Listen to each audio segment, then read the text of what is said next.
In this video, we're going to be reviewing AOKZOE's A1X. This is their latest handheld that has just come out. There's a few different flavors of this particular handheld. There is the lower cost AMD Hawkpoint version, which is the 8840U. If you liked all the specs but didn't want to pay the little bit of a premium on the HX370, the Strix Point version, that is still a really good value, and you get this really nice panel, which we're going to talk about a little bit just a second. This particular review video that we're going to be taking a look at is using the HX370 version. This is 32 gigs of RAM and 1 terabyte SSD. This is a nice sweet spot, especially having that RAM. We can allocate a lot and carve off for the VRAM section of the GPU. In this instance, most of the testing that I'm going to be doing is going to be carving out 8 gigabytes at all times, leaving 24 gigabytes for system memory at all times. We'll touch base more on that and what my methodology is for benchmarking and all the other stuff. There are some interesting things that we have to talk about. So let's jump straight into the specs and what you can expect out of this device. Now, again, there are two different versions. There is the AMD Hawkpoint version, the 8840U version. There is also the HX370 version with 32 gigs of RAM. There's a 1 terabyte and a 2 terabyte SSD option. The particular model that I'm looking at is priced at $1,160. Now, you can get a 64 gigabyte option as well. That's going to be $1,400. It's not really going to help you all that much insofar as gaming. There is not going to be really any particular situation where you're going to be needing all that amount of RAM for any particular purpose. So the only reason that you'd want to get that is for potentially going to be do AI purposes. That's where you're going to really be leveraging a lot more RAM. And there are advances coming down the pipeline, especially with Radeon itself, the driver set that's in there. They actually have a whole AI tab in there now. So if you were curious about that, that'd be pretty much the only reason why you'd want to go up to 64 gigabytes of RAM. Otherwise, if you're looking at this solely for gaming purposes, the 32 gigabyte option is pretty much your best bet, even if you wanted to carve off 16 gigs. So you have 16 gigs of VRAM and 16 gigs of system RAM. Now, it should be noted that with the VRAM allocation, that is not a cap. It's just a reserve. So if a game needs more, the APU can actually give more in real time. So don't think that you actually have to worry about allocating a certain amount. It will actually balloon up and stuff, but doing the dedicated amount like 8 gigs is a solid amount. We also have to talk about this super nice 8-inch 1920 by 1200 LCD panel. It is a native landscape panel that is EDP. I often bring up the importance of native landscape because especially for Windows and you want to play older games, there can be a lot of issues that crop up from the native portrait displays where older games are just kind of wonky and will crash out. There are also newer games that really anticipate having a landscape panel. So by having a native landscape panel, something that is 16 by 9 by default, not 9 by 16 without any type of rotation happening, this solves a lot of issues for us in the PC gaming handheld space. So really great that we have this particular panel here. It is also up to 120 hertz and VRR. So its VRR frequency window is 48 hertz to 120 hertz. With AMD, you can do LFC, low frame rate compensation, from 24 hertz to 47 hertz. Really nice panel. And what's interesting about this panel is it looks like it's the exact same panel that is used on the Lenovo Legion Go S. I don't particularly have any particular issue with using other manufacturers' stuff. In fact, I'm a big supporter of it. Whenever these bigger manufacturers, bigger brands, in fact, create these displays with like the Asus Ally X having the 7-inch panel and now the Lenovo Legion Go S having this 8-inch panel, this offers us opportunities, especially for the boutique sellers like AOKZOE, to use those same panels if they can get a hold of them. And in fact, it looks like they have. So I'm a big supporter of that. Also, it kind of makes me feel a little bit better about the panel. Like having a Lenovo brand, I like that brand and I have a little bit more confidence in it. So having that display on here is a big plus for me. So I like seeing that. The next thing I want to talk about is the battery itself. It's a 73 watt-hour battery. This is coming close to the 80 watt-hour battery that is like on the Asus ROG Ally X, but just a little bit under. What's cool about this, and I've already validated it, the battery life, the battery capacity is what it says it is, and we're getting really good results, and I'll be able to show you that in a graph in a little bit with real-time actual results taken from that, showing us getting pretty much 12 hours of battery life on this when playing low-end games, low-end 2D games. But still, that's amazing, and we'll touch more on that in just a second. What's really cool is the 73 watt-hour batteries are typically the part where we get most of the weight on the device. And when we talk about weight on this, what I have weighed this is basically at 740 grams. And when comparing that to the Asus ROG Ally X's, which is at like 680 grams or so, we are about 10% heavier than an Asus ROG Ally X while having around 10% less battery capacity. So the Asus ROG Ally X is getting more battery and weighing a little bit less. But truth be told, what AOKZOE has done with the A1X, with the larger screen and everything else, the weight really isn't all that bad. In fact, when you pick it up, it is fairly light, to the point that when I first picked it up, I was curious if the battery was what it says it was, and in fact, it is. So, really good showing here. I do wish it was a bit lighter, but overall, what you're getting out of this, it really doesn't weigh all that much. So, kudos to AOKZOE for getting the weight down on this device. When talking about ports, there is one USB-C, USB 4 port on the top and another on the bottom. There is a full USB-A 3.2 Gen 2 port on the top as well for people that want to have that. Additionally, one thing that's really nice that is on the bottom of this is an OCULINK port. I am a big fan of OCULINK, like a lot of you already know, and OCULINK is working just fine here. So I've already gone ahead and done some tests. I hooked it up to an eGPU using OCULINK, getting the AMD 7600M XT, and played a few games and had no problems whatsoever. Most of the games I'm trying to target a 4K resolution. It is upscaling to that, but the results are as they should be, as plain as day. We're pushing a lot of resolution and a lot of heavy settings and still getting really good frame rate and results. So really good showing from the OCULINK side of things. If you already have an OCULINK eGPU or you're interested in that, that port is working just fine with no particular issues. Worked exactly when I plugged it in. So great seeing that just working as well. We do have front-facing speakers, which is a big plus for me. They sound just fine. I'm not a big audiophile, but I don't think that when we talk about the whole range of sound that there was anything that was particularly muted. The bass side of things could have been a little bit more punchier, but overall, the mids and the highs were really good.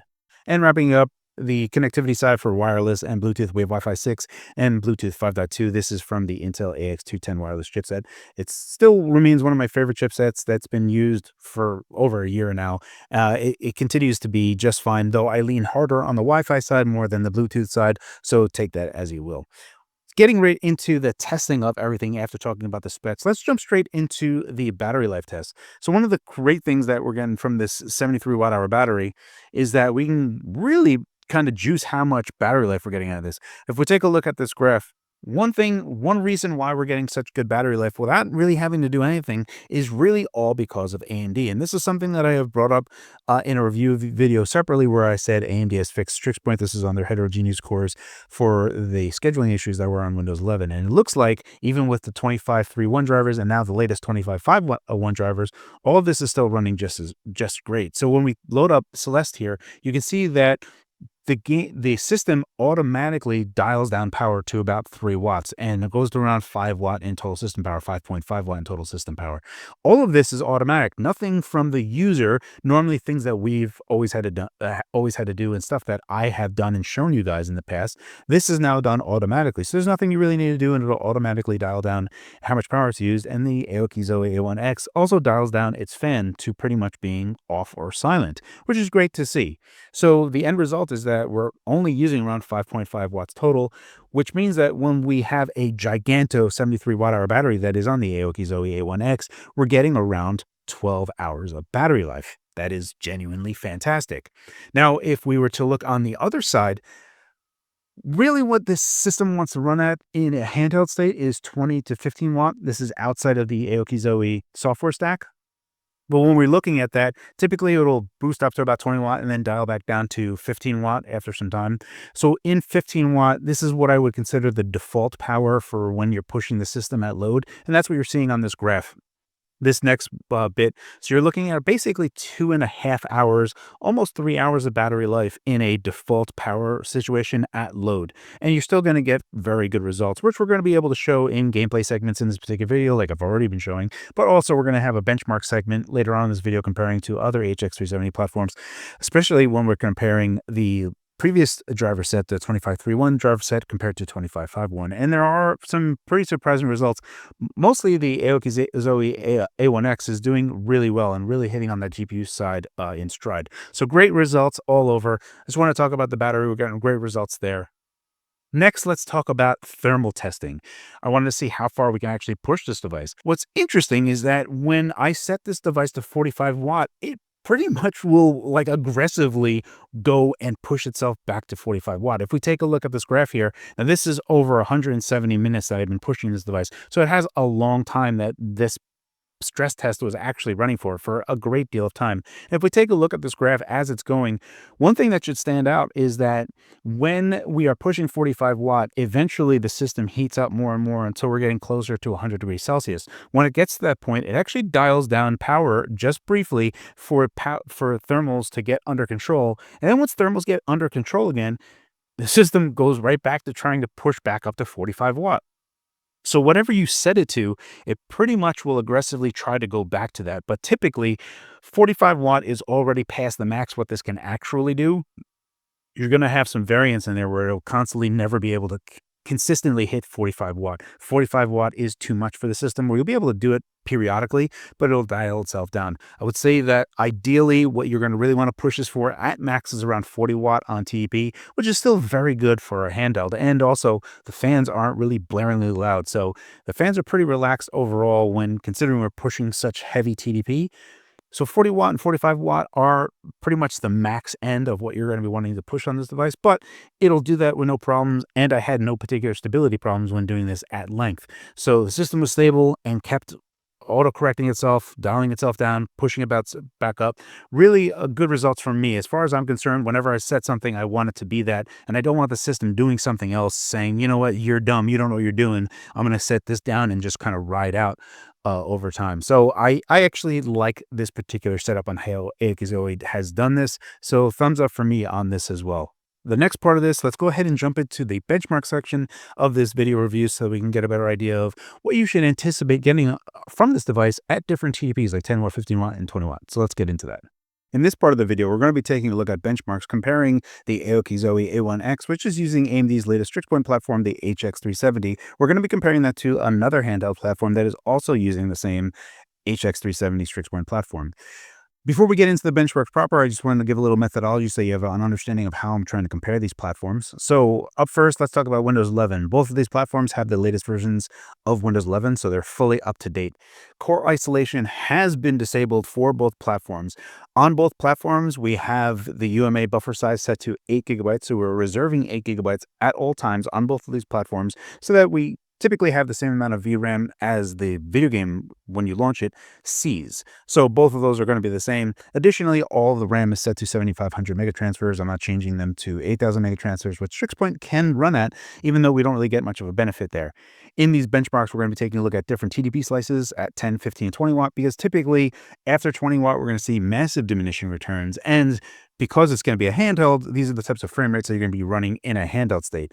Pushing for higher wattage is really going to reduce how much battery life you're going to get, and really wouldn't be recommended going past 20 watt just because of, again, those massive diminishing returns. So with that out of the way, let's jump straight into our first benchmark. We're going to be taking a look at Cyberpunk 2077. This is running the Steam Deck preset with no upscaling at 720p. So it is 720p native. What's interesting is if we take a look at the first slice here, also, just so that you can know, everything that is highlighted, that'll be like right here, all of the highlighted ones will be the other platform. The AOKZOE will be not highlighted. At 10 watt, we can see that the AOKZOE A1X is actually about 9% better on averages and around 15% better on 1 percentile. Good showing for 10 watt and actually quite playable at 10 watt. When we bump up to 15 watt, it's a little bit of a reversal. The other platform is showing around 9% better on averages and around 8% better on 1 percentile. And again, when we go up to 20 watts, seeing the same, we're looking at around 16% better on averages and around 11% better on 1 percentile. This could be chalked up due to the newer drivers, potentially. So we'll have to see how that all boils down. But I think this is a good idea to kind of see how these compare. What's interesting is that when we start taking a look at other games, especially when we start leaning harder on the GPU, Cyberpunk is a game that really favors a lot of CPUs.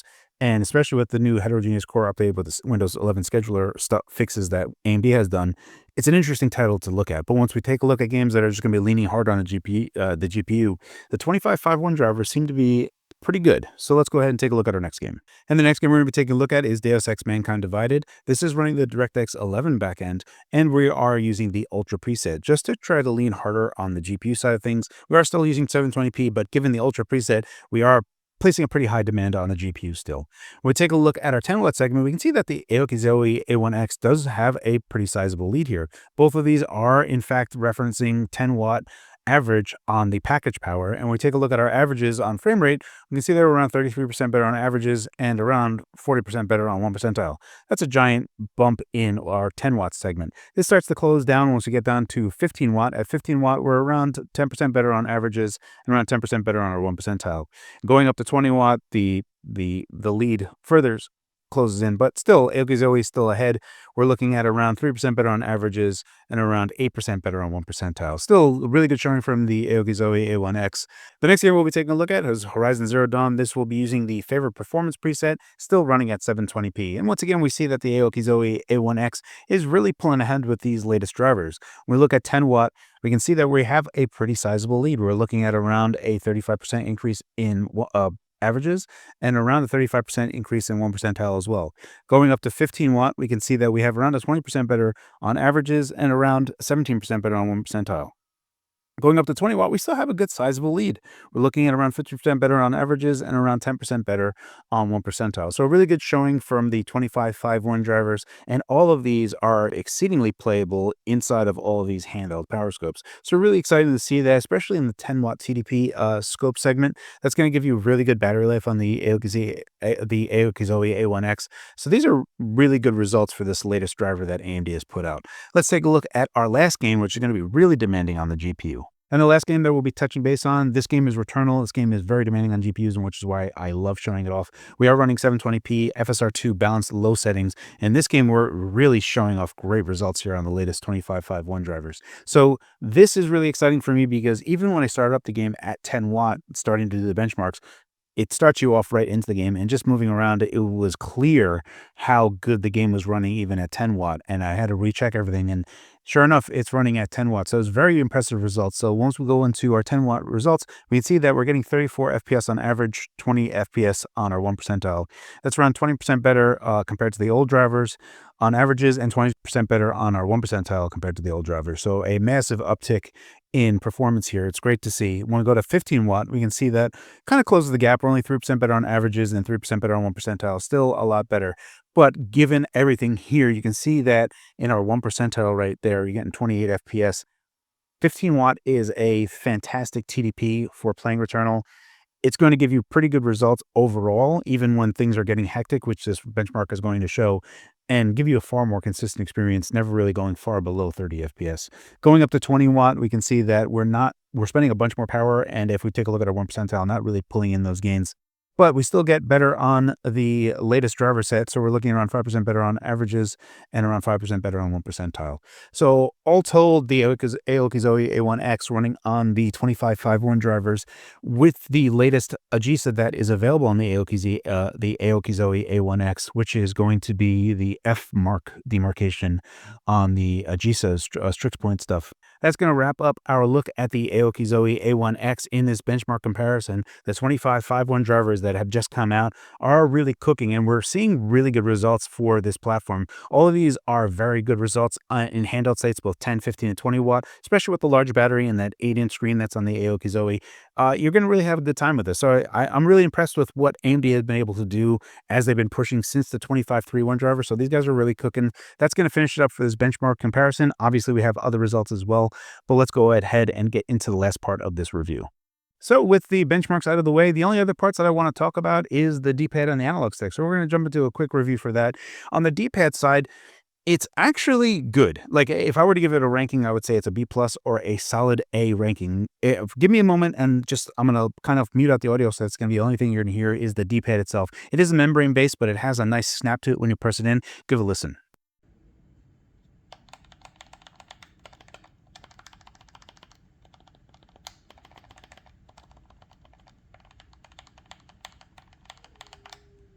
What I like about that feedback that we get from pressing on the D-pad is not only that it is a tactile press when you press down, there is a tactile response for what you feel, but it is also auditory. You can actually hear it. And it's not too loud. It's not crazy and loud like how an Xbox Series dome-based D-pad is. I still prefer dome-based D-pads, But for a membrane-based D-pad that is on the AOKZOE A1X, this is actually very good. When looking at it for like fighting games and everything, if you were planning to use the D-pad for fighting games, the position for where it's at ergonomically is very comfortable, and the D-pad is also very good insofar as precision and feedback for letting you know which particular button you're actually pressing and which direction you're pressing in. So really good results for me on the D-pad review. So I'm going to give that a solid B+ or an A.